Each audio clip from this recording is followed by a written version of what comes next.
दिल्ली के मुख्यमंत्री अरविंद केजरीवाल को मनी लॉन्ड्रिंग मामले में गुरुवार शाम जमानत मिली। बाद में ईडी ने इसी जमानत को हाईकोर्ट में चैलेंज किया और हाईकोर्ट ने इसे अपने आदेश तक के लिए स्टे लगा दिया। दरअसल दिल्ली की राउज एवेन्यू कोर्ट ने सीएम अरविंद केजरीवाल को 1 लाख रुपए के मुचलके पर जमानत दी थी।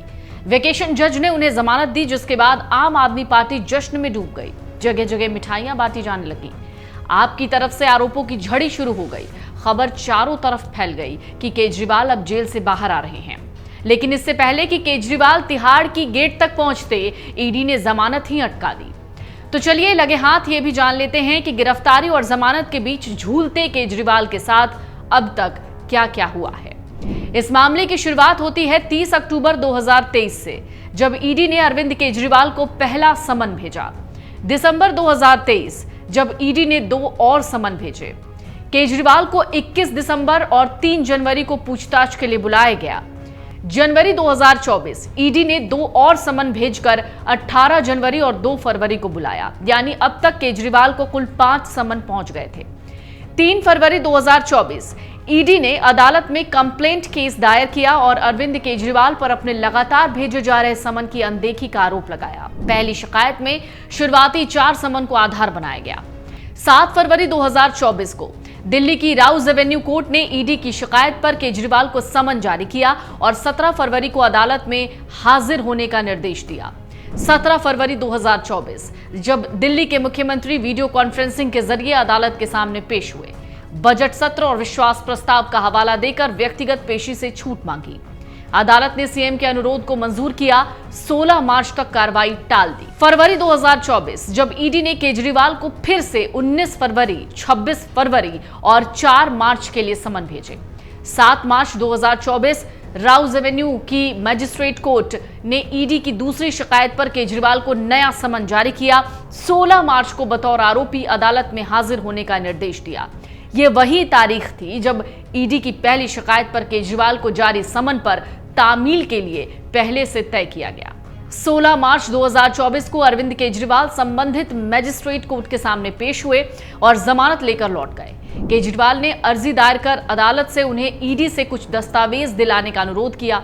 19 मार्च 2024 को ईडी से लगातार मिल रहे समन के खिलाफ सीएम हाई कोर्ट पहुंचे। 20 मार्च 2024 को ईडी के 9 समन के खिलाफ सीएम की याचिका पर सुनवाई करते हुए दिल्ली हाई कोर्ट ने उनसे समन की अनदेखी का कारण पूछा। ईडी ने याचिका की सुनवाई के लिए औचित्यता यानी मेंटेनेबिलिटी पर सवाल उठाया और जवाब के लिए वक्त मांगा। कार्यवाही 22 अप्रैल तक के लिए स्थगित की गई।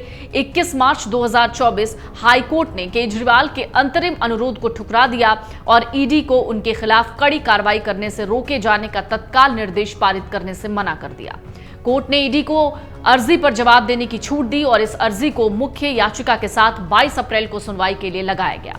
ईडी ने केजरीवाल को अरेस्ट किया। 23 मार्च 2024 को केजरीवाल ने गिरफ्तारी को हाईकोर्ट में चुनौती दी। 9 अप्रैल 2024 को हाईकोर्ट ने गिरफ्तारी के खिलाफ केजरीवाल की याचिका खारिज कर दी। 15 अप्रैल 2024 को हाईकोर्ट के ऑर्डर के खिलाफ केजरीवाल सुप्रीम कोर्ट पहुंचे। सुप्रीम कोर्ट ने तत्काल राहत देने से इनकार कर दिया। 30 अप्रैल 2024 को सुप्रीम कोर्ट ने केजरीवाल की गिरफ्तारी के वक्त पर समय मांगा। 30 अप्रैल 2024 को सुप्रीम कोर्ट ने केजरीवाल की गिरफ्तारी के समय पर सवाल उठाया। 5 मई 2024 को सुप्रीम कोर्ट ने कहा वो चुनाव की वजह से केजरीवाल को अंतरिम जमानत देने पर विचार कर सकते हैं। 10 मई 2024 को सुप्रीम कोर्ट से अंतरिम जमानत मिलने के बाद जेल से बाहर केजरीवाल निकले। 2 जून को अंतरिम जमानत की अवधि खत्म हो गई। केजरीवाल फिर से तिहाड़ जेल पहुंच गए। दरअसल इस वक्त उन्होंने यानी 2 जून को उन्होंने सरेंडर किया था।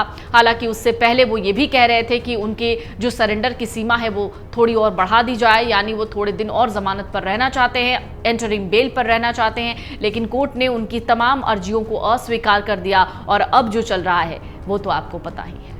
अगर आप ये वीडियो YouTube पर देख रहे हैं तो हमारे चैनल को सब्सक्राइब करें और बेल आइकन को दबाना ना भूलें। अगर आप Facebook पर ये वीडियो देख रहे हैं तो हमारे पेज को लाइक करें।